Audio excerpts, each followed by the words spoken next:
I was performing in a way of, I'll drink that dirty pint, I'll eat my mate sick. I was doing like jackass type things to fit in, you know. Yeah. I was Again, not off the rails. Yeah. Sounds like you're right on track, mate. I was being chaos at 18 to 23. I got sacked from the Bookies. I ended up... Why's that? Fraud.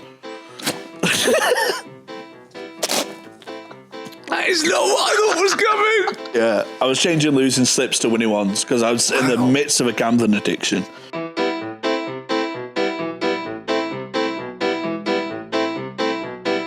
So at the end of school, what qualifications are we leaving with? I got like 12 GCSEs, all A to C, so I'd smashed school academically. But you were also naughty. Detention. I was not. I had detention. That's what I mean. In some classes, I was really naughty and played up. And in others, I took it so seriously. Like drama, for example, I got called Oscar in school because I took it so seriously. And that's where some of my other plays are really experimenting. When I written something so mentally insensitive that I thought was really striking at holding a mirror up to society. Wow. Please. So you get... Regale me. You get different subjects to work on each lesson, and then you do a mini scene at the end of it. Do your take on something. Do you know what I mean? No. So say you'd have a subject, say for example, in drama. Yeah. Yes, you'd have a subject at the start of the day to go like, we're doing Titanic today. Do it from someone's perspective, right? And you might do it from the iceberg's perspective. Yeah. Understood. Very good. Stuff like that. Very good. I did, and I'm ashamed of this, but I'm kind of like, I know what I was trying to do. Can I just say, I would, if I had to do that, I would do the story from the perspective of the man that banged off of the propeller into Titanic. So that his origin story. I once did that in English, where I've written a poem about an athletics race from the perspective of the finishing line, where the finishing line gets broken at the end. So abstract. I love it. It sounds like a Pixar short, though. I can imagine like a Pixar short. Like the finishing line, like that's his whole existence is for this Olympic moment.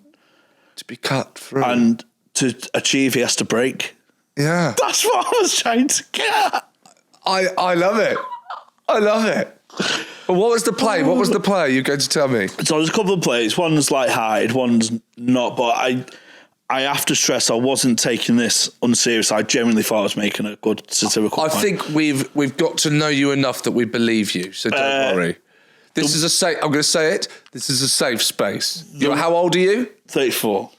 No, no, definitely not 30. I'd say 14. I'd say it's 05, 06, so 14, 15. Right, well, we forgive you. It was... Whatever you're about to say, which I know is going to be... The subject was the Holocaust. Oh, no. Now, I did it where... you know in Schindler's List where they go to the person at the desk and they decide if they're good, in inverted commas, enough, and you know, they... Yeah. I did that. They have the credentials. Yeah, I did that as Anne Frank auditioning on X Factor and Simon Cowell was Hitler. And because my thought process was how ghoulish reality TV is to how ghoul, and it's not obviously the same, how ghoulish the Holocaust was. That's what I was trying to... They're performative for their survival. They're performative, you know, that... Yes. They're being so badly treated, but it's...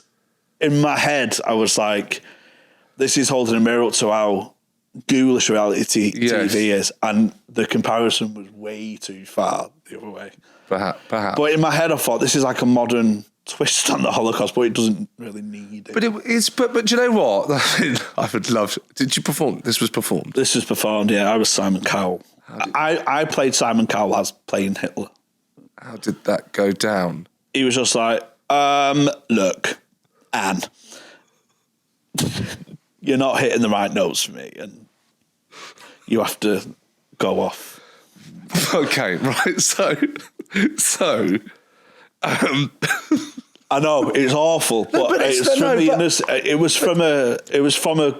I was trying to be a thoughtful place. Yes, but a thoughtful playwright. When people started laughing, I thought I really missed this mark because this is not right. But it's interesting that even at that age, you were genuinely thinking about holding mirrors up to society, which I don't think. I think that's unusual. I think that's quite exceptional to be thinking along those lines. To be watching films, programs, whatever it is, and to be seeing them to that level. Yeah, it was that one scene in Schindler's List that struck a chord with me. I was like, that's like X Factor now.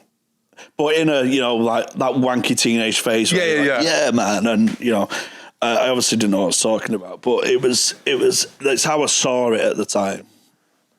And what about comedy? So Simpsons, was that your first introduction to comedy? My first introduction to comedy was actually Fawlty Towers. And you remember it? As in you remember this moment? I remember this moment because I woke my dad up crying, laughing. And my dad thought there was something up with me because he heard me crying. So my dad used to... I think at this point, Jamie, that when you're younger, I think at every point that someone is saying anything to you or you're saying anything, I think someone thinks something's up with you. Just so you know. My dad used to record Match of the Day for me. Yeah. I was sat down because it was past my bedtime. And I'd wake up early because obviously I'm being chased by a Native American woman. Yeah.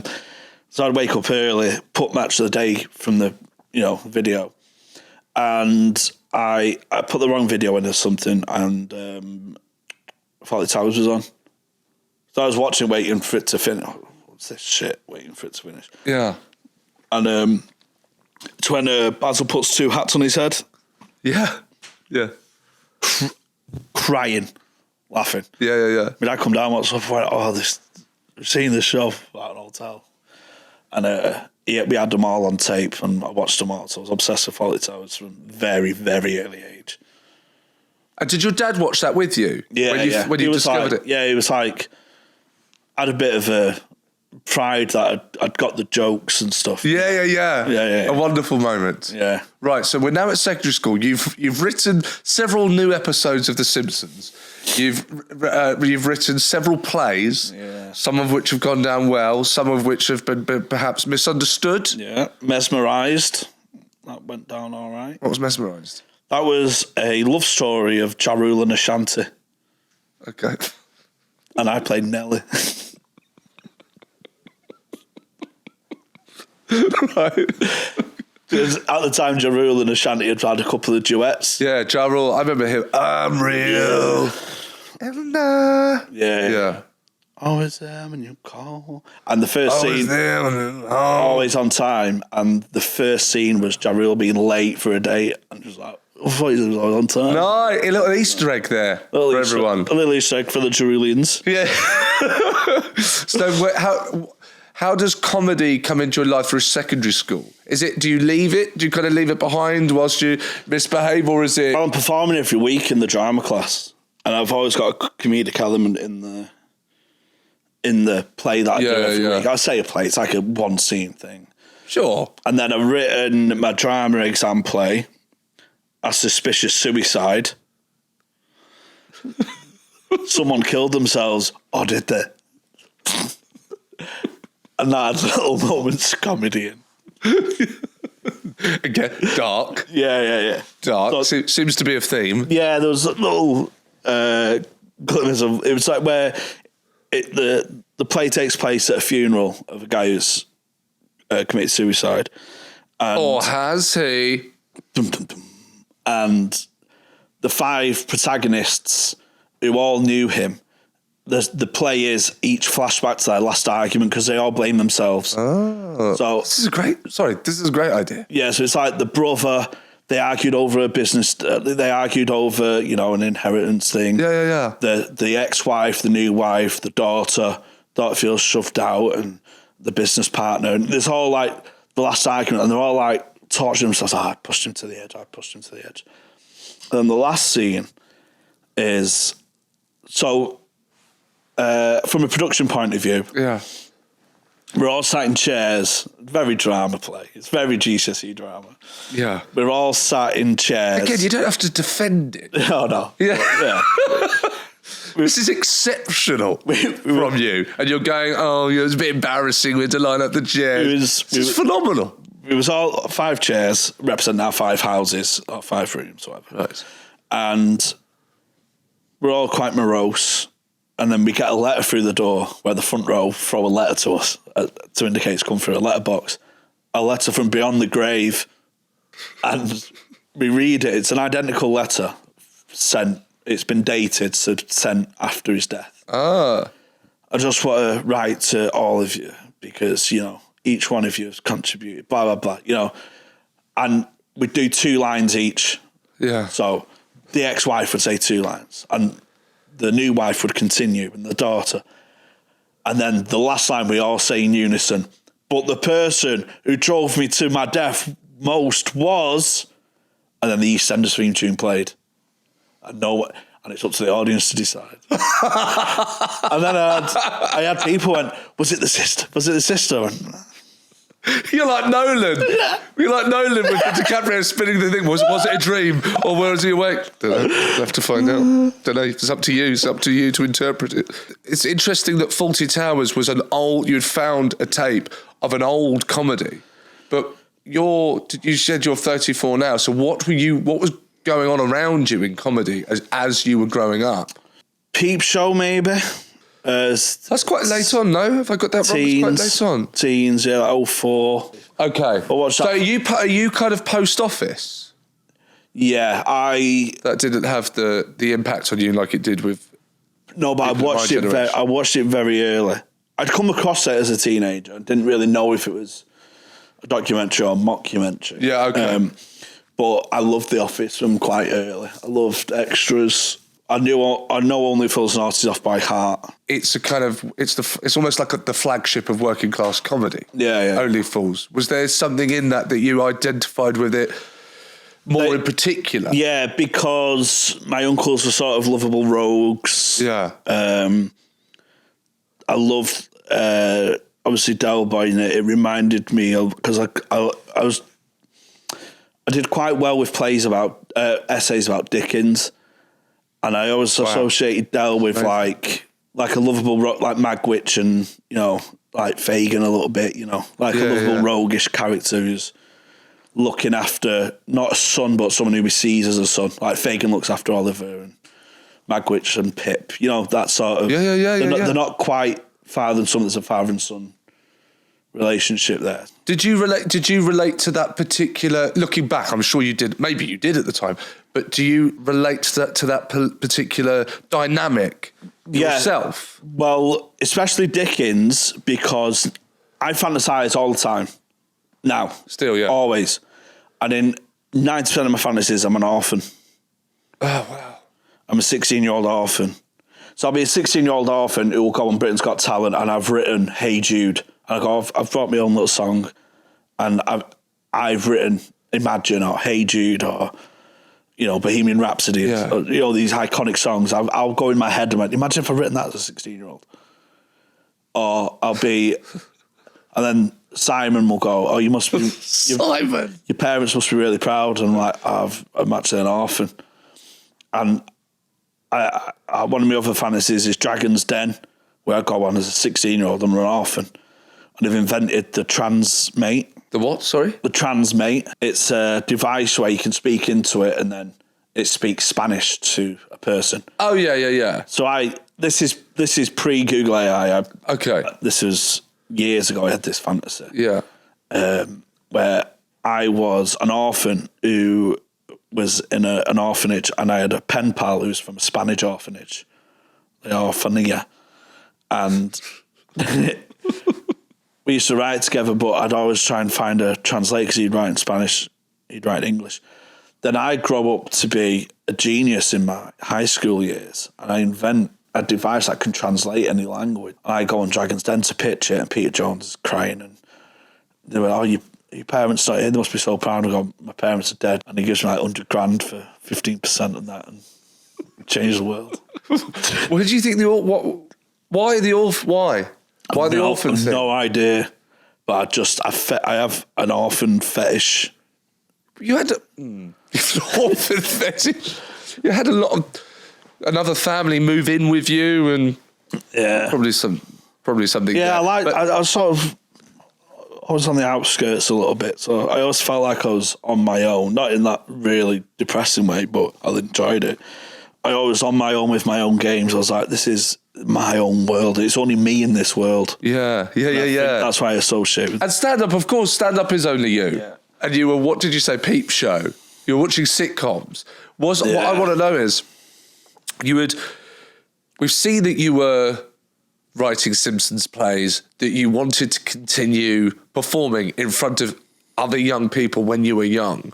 Was there ever a moment when you're watching sitcoms that were being produced for actual television where you're looking at that and thinking, that is actually what I want to do? Oh, yeah. So when does that happen? And obviously when you're young, you're fortunate because you have the imagination. Yeah. And certainly you, with your imagination, you're probably there winning Best Oscar. Yeah. I act that out all the time. The amount of times I've been on the Jonathan Ross show in my head. I've won BAFTAs, I've won Oscars. Well, I think that, to be honest, Jamie, the way that comedy has shifted in the last few years, all of the hundreds of millions of views that you get online and the fact that you go and tour, ginormous theatres around the country, you're doing equivalent of those things today. Yeah, I know you're not. I know you're not being modest, but I want to say that for you. No. To not embarrass you. That's the kind of. Oh yeah. So that's the new purchase now. Yeah, so you're doing it. Oh, of course. Yeah. It's still. I like to drift off, and I'm not always on as a comedian. I'm sometimes on as a a sportsman and stuff. Who's got Olympic gold medals? Yeah, I've been the first orphan Wimbledon winner. Right. Do you know what I mean? Yes, yeah. But the comedy, you're imagining being on these shows. And is there anything about you as a young person that's in secondary school around that age that could do anything to try and realise this?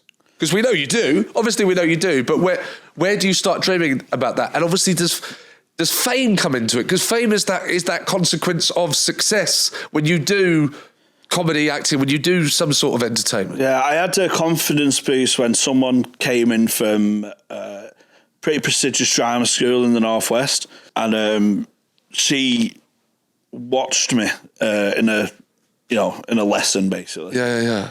And she went, "You should really pursue this, like acting, and write all your own stuff. You're really talented." And it just gives you that boost. It's from not just a teacher, it's from like someone external. Yes, yeah. That's amazing. It was quite validating. I mean, I was quite aware I was decent at it because I was getting good grades, but it's still, this is a professional in the industry, That's what I mean. That next level of kind of realisation. So I was like, I don't really want to, because I'm 15, 16, I was really conscious of, anything artistry. What is that? Is that being from the part of Manchester you're from, working class kid? It's not really something that you go around saying, I want to be a thespian. Yeah, so I found a drama school that was above a carpet shop. I love it. You found the one that might not be too embarrassing to say. I'm going to drama school, but don't worry. It's only one above the carpet shop. And I told my mates, went, "Oh, we'll come for that to laugh." I went, "I want to take it serious," but I couldn't really say that. Yeah. This is kind of a solo mission, boys. But they came and they're not taking it like I want to take it. So I got kicked out for making them laugh rather than take it serious. Because I air masturbated. Oh no! Thinking we had to do a scene where we're just going to act. You getting up for the day, and people getting up and brushing the teeth, washing the face. And I went, whacking my alarm off, look around, and then just slowly proceed to very slowly and deliberately masturbate. And that's why you got kicked out of drama. Kicked out, yeah. Kennedy's studio, Charleston. What a chat that is. Yeah. We're going to ask you to leave. Do you know why? You're air wanking in front of 14-year-old girls. God's sake. So let's call that a setback. I think that's a setback. And that's 15, 16. Yeah. So this is full. We've gone through puberty. We've gone from conception to kicked out. I know. This is going to be used as research for your biopic. You do understand that they're gonna listen to this and they're gonna script it. Yeah. But so you come out of school, all the GCSEs. Yeah. From A's to C's. College. Yeah. So I went to a different college to all my mates because I thought So I was starting to drift at the end of high school of not really caring, and some B's that I got could have been A's easy, and I was taking my foot off the gas a bit academically. Can I ask, before you move on, and something that I've not touched on that I'm curious about is, you're obviously a precocious child. You have this natural ability to write. It seems education seems to come relatively easy to you. Yeah. But where do you think that's from? Because if you don't mind me saying, it doesn't naturally seem like it comes from home. No. Those aren't the credentials, that are normally I think recommended for having an intelligent, Yeah, I think I was so educated child. I think I was so good at retaining information and loved quiz shows and stuff. So a lot of facts came in, and sort of once I'm taught how to solve a problem in maths, I know the mechanics of how to solve a problem, so the numbers don't really matter. Do you know what I mean? Right, I was quite good at retaining information. And was there any encouragement from mum and dad to go down that avenue? That they noticed this? Well, that's much as his imagination. That's one of my big regrets, I suppose. I mean, it's worked out now, but for years, one of my big regrets was I went away from drama and writing to go to a college that didn't provide drama, and I did business, accounts, and economics, and I really fell off the wagon with it. I have to say, I did not see that coming. I was devastated with myself. I can't believe I did it. Because I'm so glad that you got back on track, because everything. And for years, I didn't think I would. So what was that? How did that happen? That was because I was starting to not go off the rails, but I was starting to be. I'm not taking education too serious. I think it's because I'm messing about with my mates. Yes. And they all went to one school. I went, I'm just going to fuck my life up if I go there. Then I went to a different college to do business, accounts, economics. Didn't do English, which was mental. It's almost like you're trying to force yourself to straighten up. Yeah. And business, what could be the most kind of rigid thing I can do? And I got so bored. I got kicked out of economics. I missed my A-level exam for accounts, and I started taking coke at 16 because I was bored in college. Yeah. So I started taking coke really young, and then started really not going off the rails, but I was like... Well, what do you mean not going off the rails? You just said you were taking coke at 16 and then gone, I wasn't going off the rails. You were off the rails. Yeah, I mean, it weren't like... I was trying a little bit of a Friday night or whatever. I weren't like, bags in school. Yeah. And I just didn't have that outlet for ages. And when I was 18, I got a job in a Bookies. Right. I was there for 2.5 years, and one of my other big passions, other than creativity, is gambling and horse racing and sport in general. That seems to kind of match up with the kind of league tables and stuff you were talking about earlier when you were a kid. So some of my other dreams, I suppose, I'd love to have been a horse racing commentator. I'd love to have been an odds compiler. Saying, I think this horse has got a 4-1 chance. Okay. You know what I mean? I love that. I love that horse racing in general. Got a job in a Bookies, but I was doing coke on the job and drinking on the job. And as you say, at least you weren't off the rails.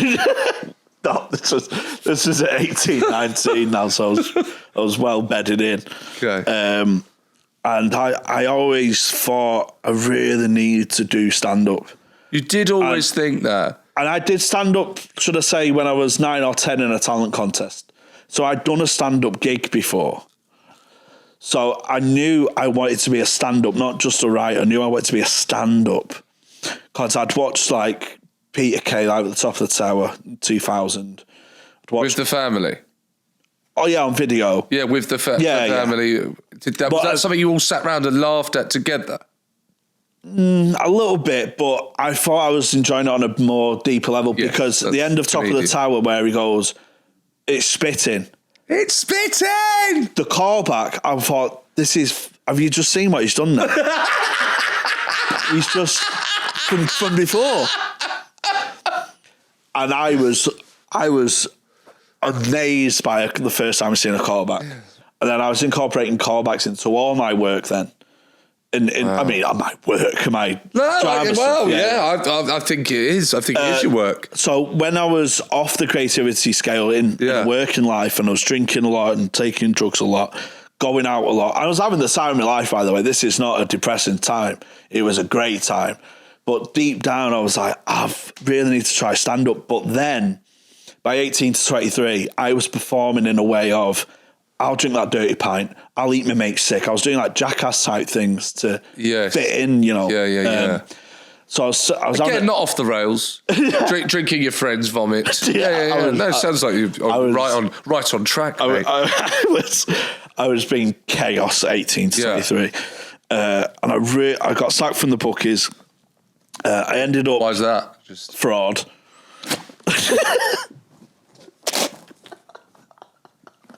That is not what I thought was coming. I thought it was going to be. They could tell I had some cocaine on my nostril. I didn't turn up. Fraud. Right. Okay. Yeah. I was changing losing slips to winning ones because I was in the midst of a gambling addiction. And I was did you go to jail? No.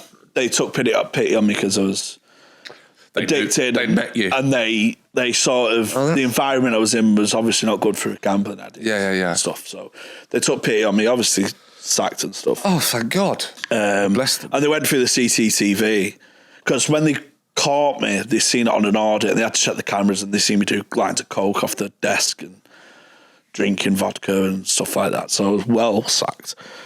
So well sacked. You know what it's like? Do you know what it's like? You know when a player makes a tackle and then walks off the pitch before the red? Before the red card, that's what you've done. Oh, well. Like Keane against Haaland. Yeah. So I got a job at the council as an apprentice at 23. It's quite an old for an apprentice in business admin. So I thought, right, this is a reset now. Again, you're trying to straighten yourself up. You can see you're always trying to... This is a reset now. This is a reset. Straight jobs. And part of my role is the health and wellbeing team.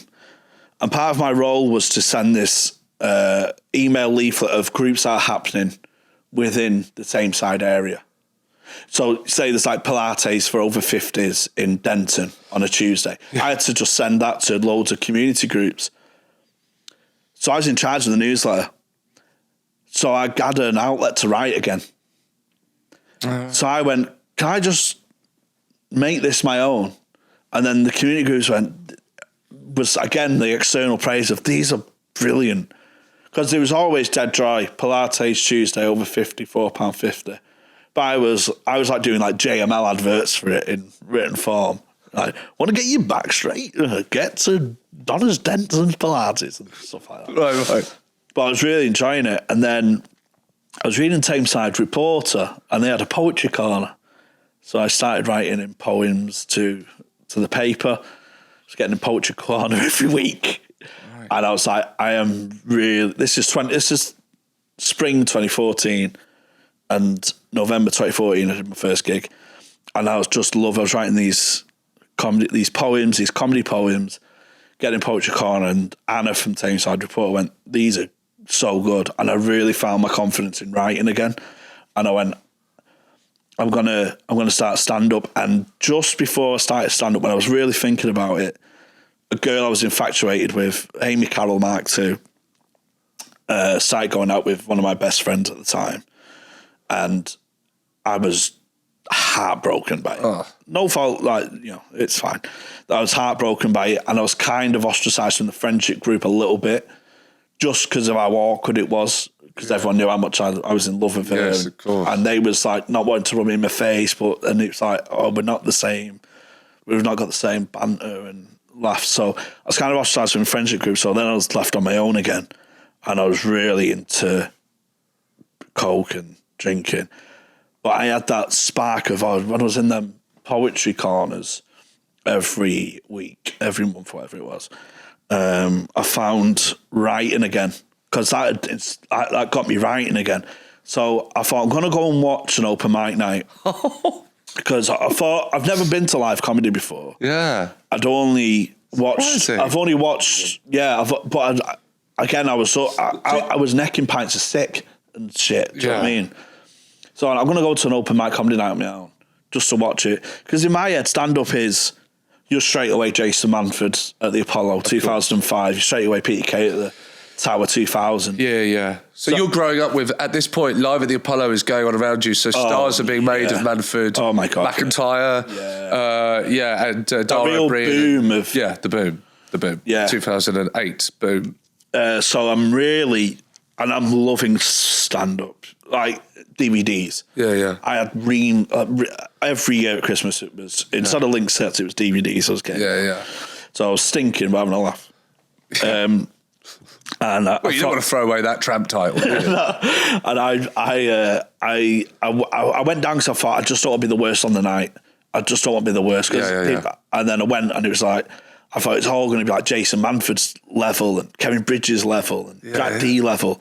And I went down, it was just loads of freaks. I went, oh, these are my people. These are my people, 100%. I signed up for the week after. Bonfire Night 2014. And I got an applause break. And I went, I didn't know how to deal with it. I got an applause break in the first minute of stand-up. What? And the lad before me, it was his first... Do you remember why? You remember what it was? I said something along the lines was, my first time, my best mate was meant to be here, but he pulled out the last minute, which is how I got my first girlfriend. Something pulling out and... Yeah. Something along that lines. Real... It's your first gig. Basic, yeah. It's your first gig. You're going to play everything down. It's your first gig. And the lad before... So when I'm meeting the people, at the back of the pub who were the comics, and I met this lad called Ben, and it was his first time as well. And as we was talking, in my head I'm going, we're going to be a chapter in each other's autobiography. I'm already thinking I'm going to be a fucking megastar. I'm already thinking this is the start. This is a chapter in my book. Do you know what I mean? Yeah. I was thinking, we're going to go on the road together, me and Ben. I'd met him for 2 minutes, by the way. I know the feeling. And in my head, I'm like, we're going to be like, oh, you remember that time in Newcastle? Remember that time? And I was like, I've really built it up. He went on, crumbled after 4 minutes, went off like, I can't do this. And he went, we've got another debutant next, Jamie Hutchinson. I was like, if Ben can't do it, what the fuck chance have I got? And I went on, got an applause rate within a minute or whatever. And Jason from Comedy Balloon, he went, I can't believe that's your first gig. And again, it's that external praise when you really need to give this a go. Like, as you gave it a go. And I gave it a bloody good go. And here we are, mate. It's been incredible. You're a miracle, and I'm so glad that you gave it a go. And you're one of my favourite comedians. And watching you live it's an experience like no other. Oh, thank you. It's absolutely brilliant. I'm glad you're doing so well, and thanks so much. Yeah, cheers for having me. Well, there you have it. That was absolutely amazing, and I feel so honoured to have Jamie come on and really, open up. I think on Class Clown. He's an incredible comedian, and you can go and see him live. His tickets are at jamiehcomedian.com. I'm sure if you just Google Jamie Hutchinson Comedy Live UK Tour, you'll be able to get tickets for him there. I thoroughly enjoyed listening to him, and I hope you did too. I'm Sean Walsh. I'll see you next week. Oh, and just quickly, if you want to become a Patreon, you can go to patreon.com/classclown, where you'll get ad-free access to the podcast, and you'll always get part 1 and 2 immediately, so you don't have to wait the week. Okay, well, see you next week. Cheers.